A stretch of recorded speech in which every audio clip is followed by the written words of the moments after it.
talk about is the transit strike of 1980. My best moment in life. Why is that? Well, I'll be remembered for the transit strike more than for any other incident. And I had a good time doing what I did. And I think I changed the course of history for the city of New York. So you put that all together, I say I like it. So now in 1980, we have a new chairman, Dick Ravitch, same governor, and a very militant union with a leader, John Law, who's probably on his way out. John Law was a very good union leader from my vantage point. He considered not just salaries, but the impact on the city of New York, which most of the union leaders of those days understood. I mean, they didn't want the city to fail. And because of the pressures of the union membership, militant, it was going to be a hard journey. The negotiations come up to midnight or whatever the hour is that they can't get together, and we now have the strike. And I'm scared to death. I mean, we've never had this kind of situation. I know it destroyed Lindsay.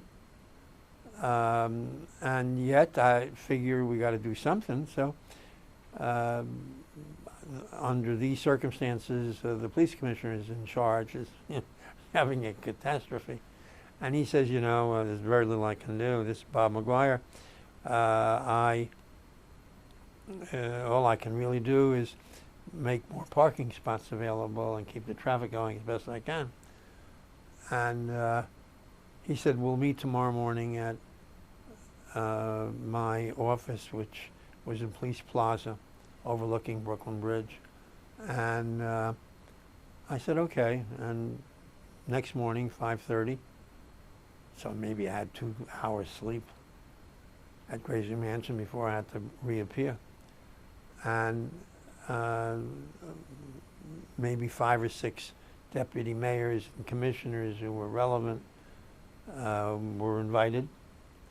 And his office, McGuire's office, was on the 14th floor.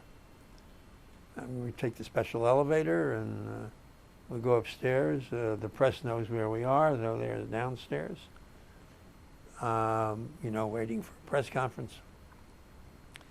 And everybody's assembled, and I'm very worried and troubled, and I'm walking back and forth while McGuire is talking and giving his report basically on parking. And as I'm looking out the window, which overlooks the Brooklyn Bridge, I see tens of thousands of people walking over the bridge. I mean, it was an extraordinary sight. And what flashed into my mind, why I don't know, was this is going to save us. This is for us Lake Ladoga, when the Russians saved Leningrad by walking over the ice when it was under attack by the Nazis. That's the image that went through my mind. And I said to those assembled, without telling them why, I said, you stay here, talk, and I'll be back. And I went downstairs, and the press followed me to the Brooklyn Bridge. And at the Brooklyn Bridge, suddenly I erupted in yelling. It was like a Dybbuk had overtaken me. And I began to yell, walk over the bridge, walk over the bridge. We're not going to let these bastards bring us to our knees. And people began to applaud. Well, I knew I was onto something, and so did the press. And then a guy who was walking his bike, he comes over to me and he takes his finger and he waggles it under my nose, and he says, "You're nothing but a strike breaker." And I said, "And you're nothing but a wacko." And the press runs with that. Banner headlines, is not my recollection, mayor calls strike supporter wacko. Well, then began 11 days of the strike. And I went every evening from like 5 to 7, and every morning from like 6 to 8 to the different, there are about 5 bridges that people walked over to get to Manhattan, and to encourage people. And it became well known. And the whole city mood was changed. People walked to work, and they weren't angry at me or the city.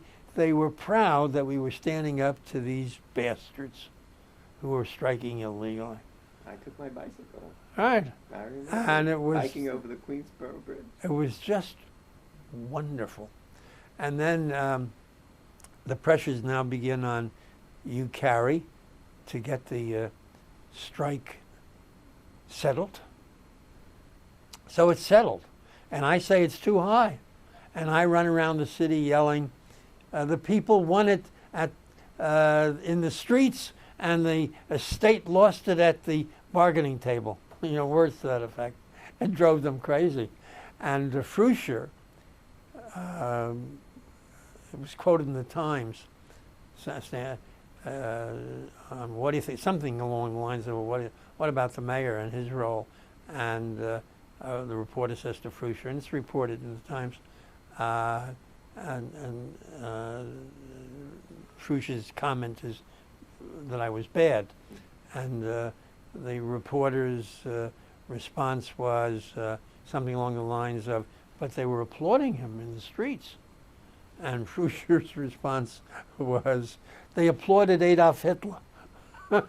I really took after him on that. But what the hell did I really care? I knew that we had accomplished something.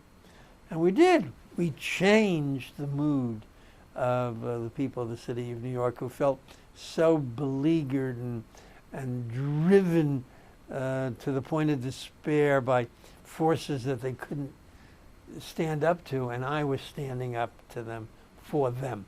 So that was it.